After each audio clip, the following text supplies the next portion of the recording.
Comienza otra semana. Son más de las 11.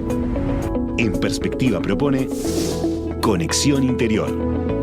Es una presentación de Surco Seguros. Vos, en lo importante.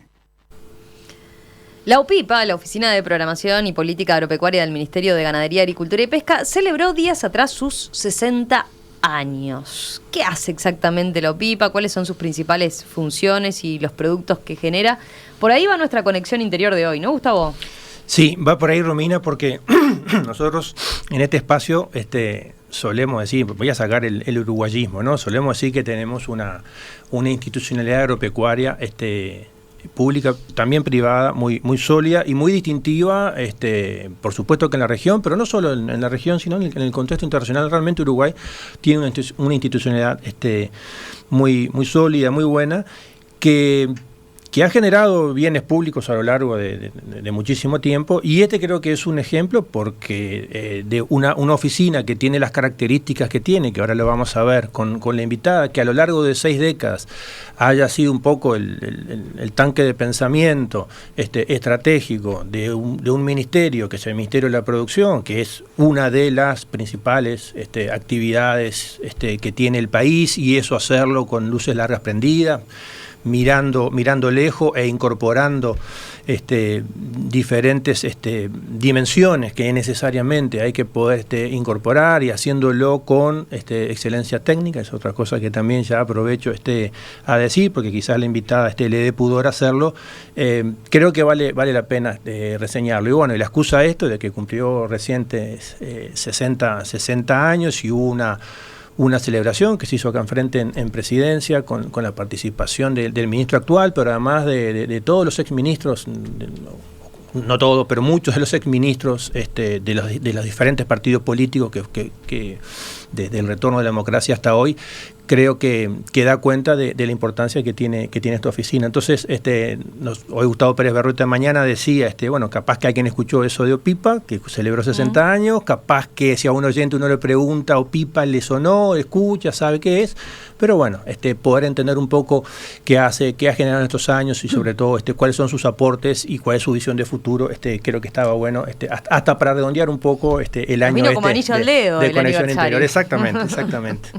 Bueno, vamos a recibir entonces a nuestra invitada, Verónica Durán, que es economista y directora justamente de la UPIPA. Verónica, bienvenida. ¿Todo bien? Muchas gracias, Romina. Todo bárbaro. Bueno, feliz aniversario, entonces. Muchas gracias. La verdad que fue no sé cómo lo viviste, Gustavo, pero fue una actividad súper emotiva.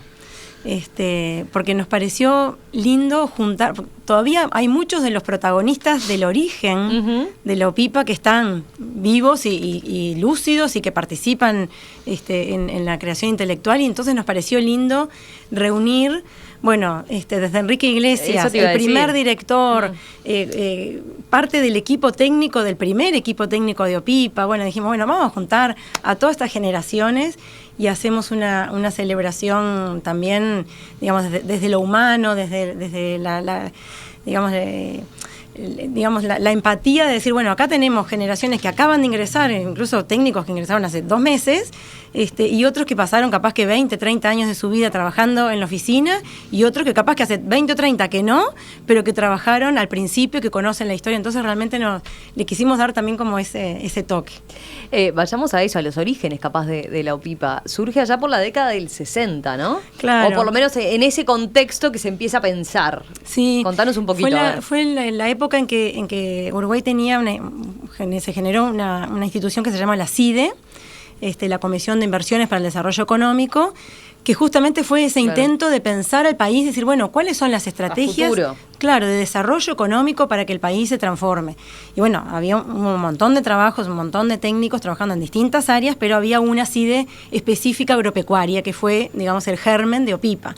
En otros también hubo algo parecido para la educación. Otros rubros no, otros rubros en realidad se pensaron como más transversal y después no generaron institucionalidad. En el caso de OPIPA, ese fue el germen de un equipo técnico que era, como decíamos Gustavo recién, de excelencia académica, ¿no? Como que se buscó traer a los que, tanto nacional como internacional, a pensar el futuro. Y creo que eso quedó en el ADN de la oficina. Hasta el día de hoy la oficina tiene como como esa cuestión a dos ritmos, ¿no? Decir, bueno, ayudar a las autoridades cuando hay una emergencia sanitaria, cuando hay una sequía, cuando hay problemas de precios, pero siempre tener la luz larga, decir, bueno, pero ¿hacia dónde estamos yendo? ¿Cómo el país contribuye? ¿Cómo el agro contribuye con el crecimiento del país? Ahí va, bajemos a tierra capaz las funciones que tiene la OPIPA. Ahí decís, está bien, habla de cosas más a corto plazo, de una asistencia más inmediata, pero también con esa proyección hacia adelante y mirando con luces largas. Contanos más en el día a día, a ver, ¿en qué consiste el trabajo de OPIPA? Bueno, nuestro cliente principal son las autoridades, ¿sabes? Por eso yo cuando Gustavo decía, bueno, capaz que sí, seguro que de la audiencia nadie conoce OPIPA, o sea, es una oficina interna de asesoramiento y tenemos como una cierta visibilidad porque hacemos un anuario todos los años, que bueno, que también lo presentamos el lunes pasado. Eso sí les va a sonar a los Eso les va a sonar. El anuario de OPIPA. El anuario de OPIPA. Que es básico viene cargado de toda para información. todos los profesionales del agro, eso es la Biblia, ¿no? Uno ahí quiere el dato y dice, voy al anuario. Y la verdad que es un documento de hemos intentado discontinuarlo, no porque no sea válido, sino porque decimos, bueno, hagámoslo en tandas durante el año, ¿para qué acumular? Pero realmente es un documento de referencia. Ya nos dimos cuenta que hasta, no solamente a nivel de los profesionales, sino internacional. Cuando viene un inversor que quiere saber algo de un rubro, le dicen, bueno, léete los anuarios de los últimos años y ahí vas a encontrar toda la... Entonces, esa es como nuestra parte más visible para el público en general. Y después, bueno, hacia afuera también tenemos como crecientemente bastante interrelación con las gremiales, con el público bien específico que tiene que ver con el ministerio o con la actividad agropecuaria. Pero la verdad es que nuestro objetivo principal es asesorar a las autoridades, al ministro, a los directores, a los subsecretarios de cada administración. Y el hecho de que sea una oficina que trascendió durante 60 años significa que vos mantenés equipos estables. O sea, no se empieza con cada ciclo político, cada ciclo, digamos, de una nueva administración, no se empieza de cero, sino que se viene acumulando conocimiento también de las otras políticas, porque a veces no son solamente las que hace el Ministerio de Ganadería. Hay mucha interrelación con otros ministerios, con otros organismos, y eso es parte de lo que nosotros hacemos, tener las antenas prendidas hacia afuera, saber qué se está haciendo a nivel de políticas públicas en distintos ámbitos que tienen algo que ver con el sector agropecuario y asesorar a las autoridades justamente para darle esa convergencia o esa consistencia a las distintas políticas. Y ese elenco estable que decía Verónica, que además es un poco también en esta parte del ministerio, digamos, la memoria institucional está muy bien guardada y muy bien cuidada ahí y tiene esa línea de continuidad, sin perjuicio obviamente de los matices, los énfasis, los cambios de orientación de las diferentes administraciones y de los cambios de época también, por supuesto. Quiero decir también que obedece a un número relativamente importante de técnicos de distintas profesiones. Bueno, ¿no? Yo iba a preguntar eso, ¿cuántos trabajan en OPIPA? Mira, en este momento somos cerca de 30, pero los que son estables son 16, 17 más o menos, y ahí tenés distintas profesiones. Sí. Ahí va. Tradicionalmente, sí, muchos economistas. Tradicionalmente, OPIPA era una oficina de agrónomos, lógicamente, como todo el ministerio, ¿no? Y los últimos, te diría que capaz que 10 años, capaz que un poquito más, o sea, yo hace 24 que estoy, o sea que ya cuando yo entré había algún economista. Cuando yo entré éramos 3 economistas, ahora somos más o menos, no mitad y mitad, pero... Creo que son como 3/3, te diría. Uno que son agrónomos, otro economistas y otro que son otras disciplinas, también súper necesarias, contadores, algún sociólogo que hemos tenido y ahora no tenemos, politólogos, biólogos, porque realmente la actividad que hacemos necesita como una amplitud muy grande de enfoques, de conocimientos. Es imposible que tengas un equipo con una sola disciplina que pueda atender todas las agendas que maneja hoy el Ministerio de Ganadería. Imagínate que tenés toda la agenda ambiental. Ahí necesitas una experticia, un conocimiento específico determinado. Toda la agenda de articulación de las distintas políticas con los otros ministerios, con otros países. O sea, realmente cuanto más diversidad de disciplinas tengas, es en beneficio del asesoramiento y de las políticas. Ya que lo mencionás, ¿cómo hacen para tener información de tan buena calidad y tan amplia? O sea, ¿cuáles son las fuentes de información de ustedes? Porque ustedes trabajan incluso en contacto con los productores, ¿no? Por ejemplo, haciendo encuestas, relevamientos. Y bueno, súper diverso, sí. Obviamente tenemos una parte de relevamientos y encuestas. La oficina específica de estadísticas es DIEA, que formalmente forma parte de OPIPA, pero que es una oficina que tiene su independencia. Pero además nos basamos mucho en los registros administrativos, que son muy buenos en Uruguay. Siempre uno quiere más, ¿no? Y dice, ay, pero si no tenemos tal cosa. Pero la verdad es que en comparación con lo que hay en el mundo, tenemos registros muy buenos de muchos de los rubros y de muchas actividades. El registro de productores familiares, el registro hortifruti, ni que hablar del SNIG. Bueno, un montón de cosas que aprovechamos mucho. Tratamos de ser un puente con el sistema de ciencia, tecnología e innovación. Eso significa que tratamos de estar cerca de la academia y traducirle a las autoridades lo que se va generando a nivel de conocimiento científico, incluso en la ciencia económica. O sea, es como importante que haya un diálogo entre los tomadores de decisión y el conocimiento académico, que a veces queda en un paper o queda en un ámbito más restringido del conocimiento, y ahí nosotros tratamos de ser esos traductores, ¿no? Que tenemos como la visión de cuáles son los problemas públicos, cuál es la preocupación de las autoridades, hacia dónde quiere ir el ministerio, y miramos a la academia y buscamos, bueno, quiénes están investigando en tales cosas, qué información nueva se ha generado, cómo se está buscando la solución a veces teórica o empírica a los distintos problemas. O sea que ahí también tenemos una fuente de información y de conocimiento bien importante. Y después hacemos muchas entrevistas, reuniones, a veces la fluidez con el sector privado pasa por eso, por reuniones, por consultas, que a veces pueden ser encuestas, pero la mayoría de las veces no son encuestas, son informantes calificados.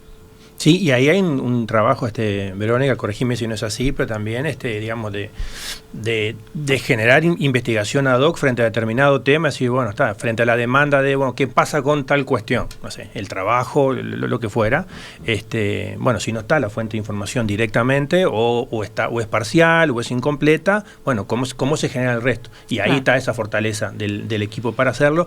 Y lo otro que te agrego como pregunta, me imagino la dificultad que debe ser poder integrar esas diferentes disciplinas o áreas de conocimiento, que algunas pueden tener hasta tensión, porque su objeto de estudio es diferente y puede haber una tensión, pero a su vez poder traducir eso en algo que tenga que ver con la misión que tiene la oficina, cuando de pronto la demanda de las autoridades a las cuales se asiste, o del sector al cual, porque finalmente todo esto es para que tengamos un sector, y más amplio que un sector, una sociedad, y que se desarrolle en eso, pueden ser demandas muy, muy puntuales, que bueno, mira, yo ahora lo que preciso es tapar este incendio, lo otro macanudo, pero ahora, ¿cómo si podés contar cómo se hace eso, que tiene parte de arte también, me imagino? Claro, mucho arte, sí. Todas esas tensiones que decís son así. Incluso dentro de entre las disciplinas, digamos, de nuestro propio equipo, por supuesto, y es la idea, ¿no? No queremos limar esas tensiones, queremos justamente que el que está viendo el problema desde una óptica muestre que ahí hay asuntos, o hay oportunidades, o hay amenazas desde esa óptica, que muchas veces entra en contradicción con otra. Claramente, cuando uno mira la parte, ambiental, capaz que entra a veces en tensión con la parte económica o de la productividad, y eso se reproduce a la interna de nuestros equipos, y obviamente tenemos un montón de discusiones, pero esa es la riqueza de lo que hacemos, porque después cuando asesoramos a las autoridades, les decimos, bueno, desde el punto de vista ambiental tendría estos beneficios o estas amenazas o estos problemas, desde el punto de vista económico, tal cosa, y entonces ahí como que uno puede justamente darle a las autoridades insumos para que puedan balancear, porque eso es lo que quiere la sociedad, quiere tener un desarrollo sostenible, armónico, en sus tres dimensiones. Entonces no podemos mirar solamente un área o con un enfoque, y tratamos de hacer eso. Y lo que decías también, Gustavo, de los estudios propios. Claro, sin ser una entidad académica, que no somos, porque en realidad estamos dentro de las políticas públicas, pero hacemos muchos estudios en profundidad, a veces asociados con algún académico o con alguna institución, ¿no? digamos, más científica, pero muchas veces sobre nuestras propias espaldas, porque sí, hay veces que no se genera el conocimiento que las políticas necesitan, o a veces no es con el timing requerido.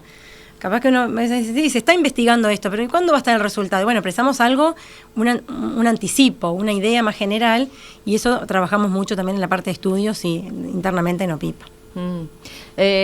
Capaz que estaría bueno algún ejemplo, de cómo incidieron o cómo aportaron en determinada política pública que se haya tomado. ¿Alguna que puedas contar?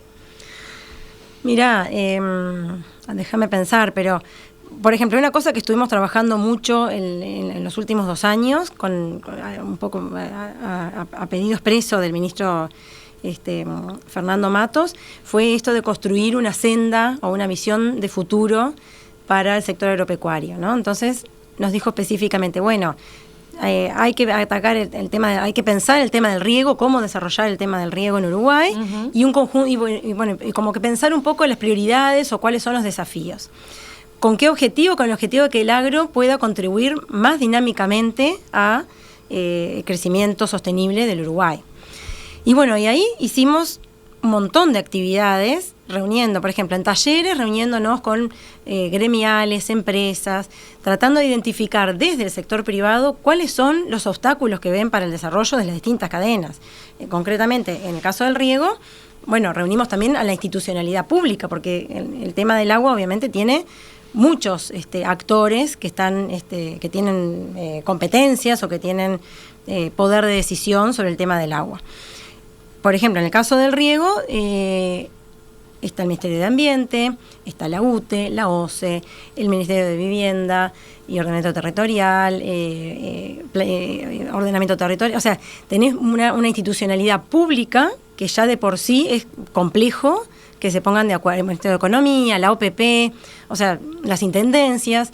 Bueno, ahí trabajamos. El ministro primero dio, digamos, en la avanzada, generó un ámbito de articulación a nivel político de los ministerios, de los distintos ministros, se pusieron de acuerdo en algunos lineamientos en común y después tenemos todo un trabajo de estudios, como decías tú, estudios en profundidad de cuáles pueden ser los impactos económicos a nivel agregado del país y del sector, de distintas alternativas, distintos escenarios de plan de riego. Trabajamos con UTE sobre cuestiones prácticas. Bueno, ¿cómo puede entre la UTE y los distintos ministerios anticipar la demanda en las distintas regiones? Porque ahí la UTE tiene que hacer un conjunto de inversiones, o sea, que las tiene que planificar de antemano para poder ir brindando el servicio de electrificación que siempre estuvo pensado en Uruguay más bien para atender a la demanda doméstica, no productiva, no de riego, no de alta potencia. Ese es, por ejemplo, un ejemplo bien reciente, donde con un marco estratégico general que fue Senda, le damos una bajada, que es decir, bueno, ¿cómo el Estado puede levantar las restricciones y potenciar el uso del agua a nivel productivo para que eso sea una fuente de mejora de la productividad, mejora de la competitividad, pero cuidando los aspectos ambientales, cuidando que siempre la prioridad va a ser el uso del agua para consumo humano, con todas esas, cuidando la calidad. Entonces, creo que hay una pieza clave, además de la generación de conocimiento, que es la articulación. O sea, OPIPA juega un rol bien importante en la articulación con los distintos actores, tratando de llegar a esos acuerdos que permiten diseñar las políticas de una manera armónica, con distintas miradas, y después que eso se pueda implementar efectivamente. Ma, ¿qué es un seguro? Es para tus cosas. Si les pasa algo, te pagan. ¿Quién te paga? Surco Seguros. ¿Y qué cosas? La casa, el auto. ¿Quién más asegura en Surco? Los vecinos, sus cultivos del campo. ¿Y vos, Agüe? Seguro de vida desde mucho antes que vos nacieras. Se siguen sumando generaciones que confían. Cumplimos 30 años cumpliendo. Surco Seguros. Vos en lo importante.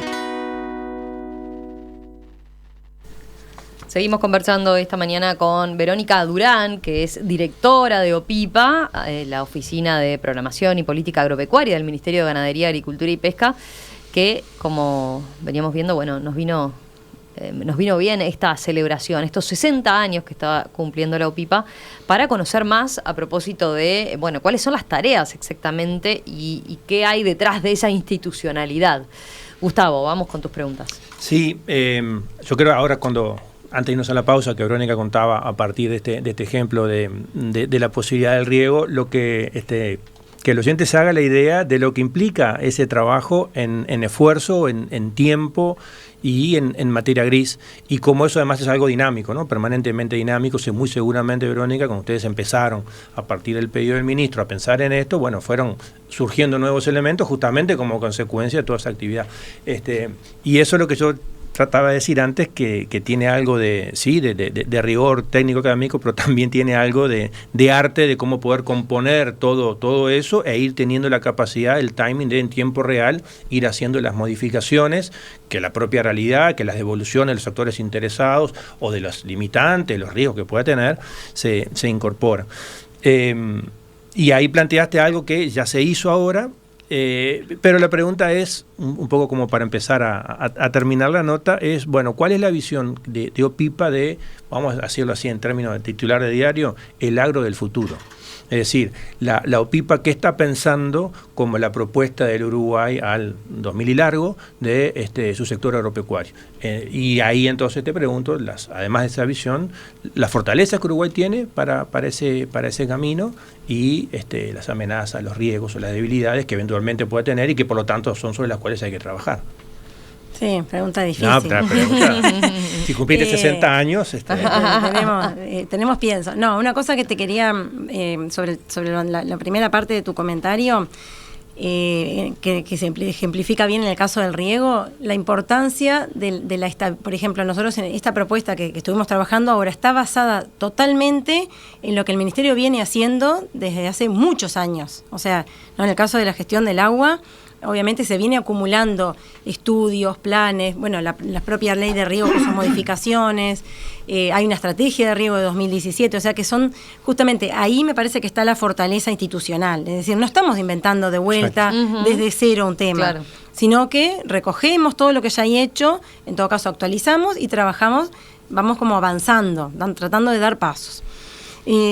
Sobre el agro del futuro, es una pregunta difícil. En realidad lo que sí sabemos es que los problemas son bien distintos que los de hace 60 años, ¿no? O sea, el país tiene un conjunto de debilidades que siguen persistiendo en el largo plazo, que son capaz que esas cosas que hay que atacar, ¿no? Como país, decir, bueno, seguimos teniendo en algunos rubros o en algunos sectores baja productividad, o no hemos crecido tanto en productividad como nuestros competidores.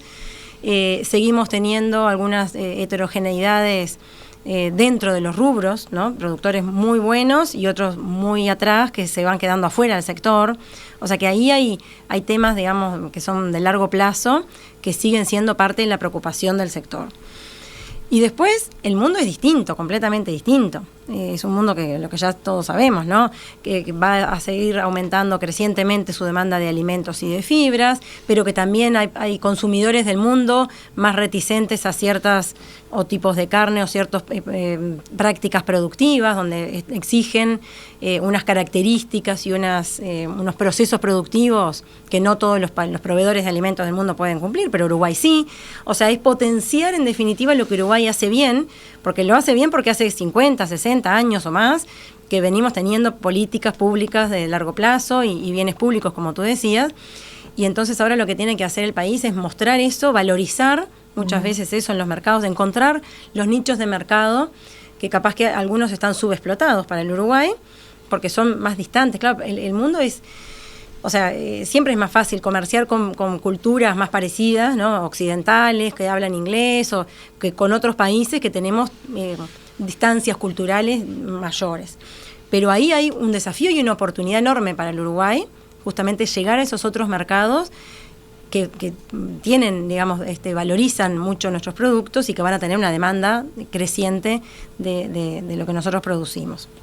Ahí hay me parece que una oportunidad importante de mostrar toda la trazabilidad que tenemos, toda la posibilidad de mostrarle al mundo que los productos que Uruguay ofrece son sostenibles, cumplen con todas las normativas, no solamente las ambientales, las sociales, las de inocuidad, las de calidad. Eso sigue siendo la prioridad número uno y sigue siendo la oportunidad mayor para Uruguay, cada vez más, te diría, porque justamente la gracia es poder diferenciarnos, seguir vendiendo, o sea, en el agro vamos a seguir produciendo productos agropecuarios. Obvio que el país se ha diversificado en un conjunto de otras actividades muy bienvenidas, pero la actividad agropecuaria va a seguir produciendo alimentos, fibras y cosas por el estilo. Pero ahí el desafío está, por un lado, diversificar la canasta exportadora, o sea, producir otras cosas que Uruguay podría tecnología, y ahí tenemos que animarnos a errarle también, ¿no? Probar Por ejemplo, y errarle. ¿qué puede ser que no estemos produciendo y que podríamos producir? No, hay un montón de cosas, una cantidad impresionante. No voy a tirar ahora ninguna para que no, pero, o sea, sabemos que, por ejemplo, con todo lo que hoy en día se valora como bioeconomía, hay un conjunto de fibras que capaz que antes eran plásticos o eran madera y que ahora hay otros productos que podrían potencialmente, pero eso hay que hacer un estudio, hay muchos estudios, ¿no? Estudios de viabilidad agronómica en el país y estudios de viabilidad económica, y arriesgar un poco, decir, bueno, el Estado tiene que asociarse con los privados y arriesgar, y en algunos casos va a salir bien y en otros va a salir mal, porque si saliera todo bien es que no nos arriesgamos demasiado. Entonces creo que ahí la política de innovación es algo del futuro que tenemos que animarnos a invertir como sociedad en cosas innovadoras, rubros innovadores, mercados innovadores, y después darle apoyo, me parece, a las cadenas para lograr cumplir con las distintas exigencias de los distintos mercados, que hay una diversidad importante, y ahí los bienes públicos, las políticas, pueden ayudar a que el sector privado llegue a esos consumidores diferentes. Esa parte me parece que es bien importante. O sea, el aporte tiene que ser diversificar productos, diversificar mercados, aumentar la productividad y hacerlo en forma sostenible, sin desmedro de los productores más vulnerables o las poblaciones que tienen a veces menos oportunidades, y sin desmedro del cuidado del ambiente. O sea que es una tarea difícil, pero bueno, esa es la política pública, básicamente. ¿Te quedó alguna pregunta? Conexión Interior es una presentación de Surco Seguros, vos en lo importante.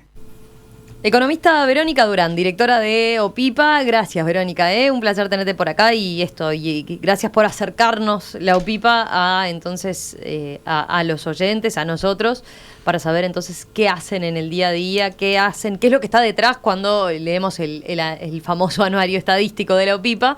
Bueno, ahí ya tenemos entonces un buen panorama de todo lo que implica. Gracias. Gracias a ustedes. Me quedé pensando cuántos OPIPAs más necesitaríamos en otras áreas, ¿no? Verónica decía, ¿no? En su momento, de los pocos que se plasmó en eso de la CIDE, en aquel gran proyecto de la CIDE, en institucionalidad, fue esto. Sí. Pero en pocas áreas, ¿no?, del Estado que serían necesarias tenemos algo así parecido, ¿no? En pocas áreas, cuando esto de la pandemia, que se hablaba del GACH, y a partir del GACH después todo el mundo proponía un GACH para cada uno de los temas, en realidad esto del GACH no fue ninguna innovación, porque en definitiva lo que fue la CIDE y lo que proponía la CIDE, que finalmente cuajó como pipa dentro del MGP, también era de alguna forma un GACH, y yo creo que sí, que nosotros precisamos poder tener esta diversidad de saberes, pensando en políticas públicas de mediano y largo plazo. Yo creo que eso es lo que hace el diferencial. Y creo que OPIPA es un buen ejemplo, que obviamente no será perfecto, probablemente entre los colegas o la gente allegada a estas tendrán críticas y algunos se estarán agarrando la cabeza, pero el saldo es positivísimo. Sí. Gracias, Verónica. Muchas gracias. Gracias, Gustavo. Nos vemos en el 2025. Ya en el 2025, Calculo porque que sí. Dentro de 15 días ya nos agarra en Año Nuevo. Exactamente. Un abrazo grande.